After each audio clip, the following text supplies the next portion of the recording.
perkenalkan, di sini kami akan menampilkan video tentang infeksi menular seksual atau IMS. Sebelumnya perkenalkan, nama saya Maria Paskalisa dengan NIM C2314201053.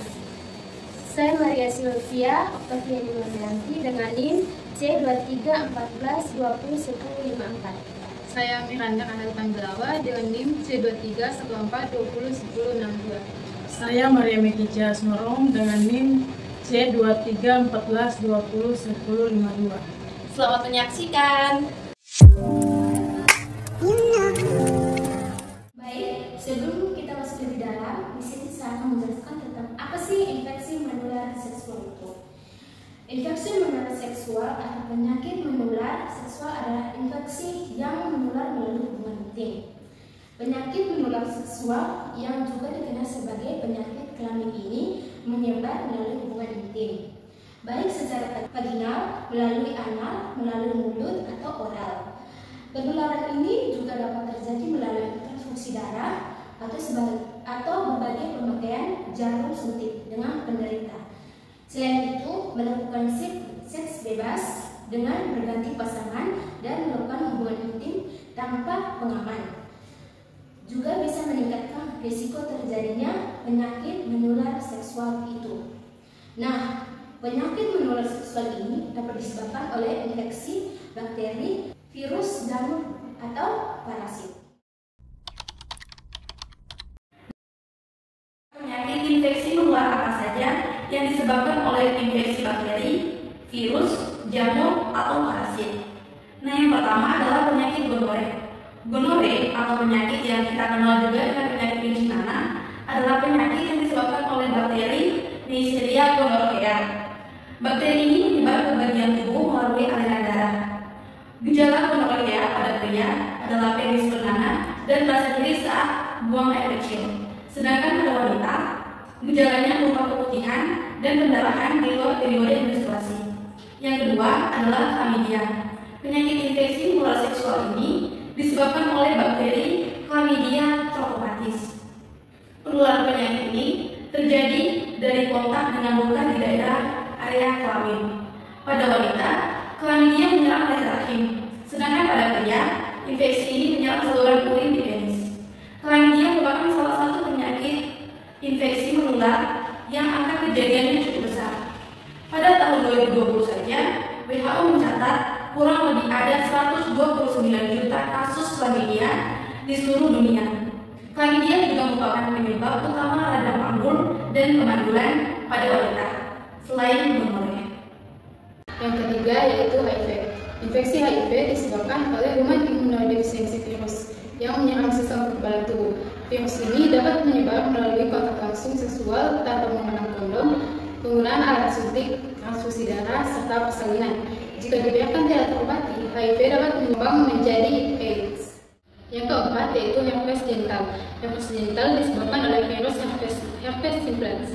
Virus ini bersifat tidak aktif atau bersembunyi dalam tubuh manusia tanpa menyebabkan gejala. Penyebaran virus ini berkembang melalui kontak langsung dengan pasangan yang telah terinfeksi. Yang kelima yaitu trichomoniasis. Trichomoniasis disebabkan oleh virus Trichomonas vaginalis. Penyakit ini dapat menimbulkan keputihan pada wanita. Trichomoniasis juga dapat tidak menimbulkan gejala apapun. Akibatnya penderita dapat secara tidak sadar menularkan penyakit ini pada pasangan seksualnya. Penyakit menular seksual tidak selalu menimbulkan gejala atau bahkan hanya menimbulkan gejala ringan saja. Gejala yang dapat muncul akibat penyakit menular seksual berbeda tergantung dari penyakit yang dideritanya, tetapi umumnya dapat berbeda. Pertama, benjolan, luka, serta lekukan bagian anus, vagina, mulut, serta penis. Yang kedua, rasa gatal di bagian pengindahan penis. Yang ketiga, rasa terbakar dan nyeri saat buang air kecil atau buang intim. Yang keempat, keluar cairan pada penis atau kencing nanah dan pada vagina atau keputihan. Dan yang kelima, nyeri bagian perut bagian bawah. Yang keenam, demam serta menggigil. Yang ketujuh, pembengkakan kelenjar getah bening atau benjolan pada bagian selangkangan. Dan yang kedelapan, ruam di bagian kulit, pada bagian badan, tangan, serta kaki.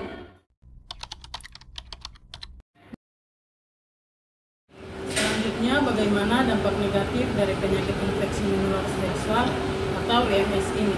IMS memiliki dampak langsung pada kesehatan seksual dan reproduksi melalui stigmatisasi, ketidaksuburan, kanker, dan komplikasi kehamilan, serta dapat meningkatkan risiko HIV.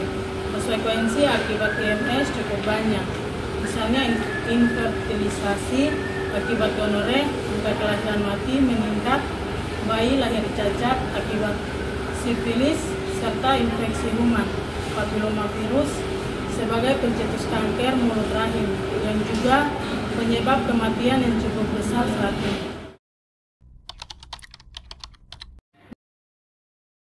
Nah teman-teman, infeksi menular seksual adalah suatu kondisi yang tidak hanya berdampak pada kesehatan fisik saja loh, tetapi juga emosional dan sosial penderitanya.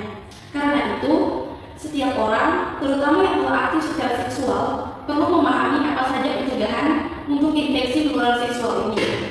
Nah, apakah kondisi ini bisa dicegah? Tentu saja bisa. Ada beberapa cara yang bisa kita lakukan untuk mencegah penularan infeksi menular seksual, terutama pada orang yang sudah aktif melakukan aktivitas seksual. Nah, ada cara-caranya. Yang pertama, gunakan kondom, tidak berganti pasangan seksual, sunat untuk pria, hindari seks bebas, hindari konsumsi narkoba, hindari konsumsi alkohol, lakukan vaksinasi, dan yang terakhir, tidak berhubungan intim dengan penderita infeksi menular seksual atau IMS. Sekian pemaparan video penjelasan tentang penyakit infeksi menular seksual. Kesimpulan yang dapat kami ambil dari materi ini yaitu infeksi menular seksual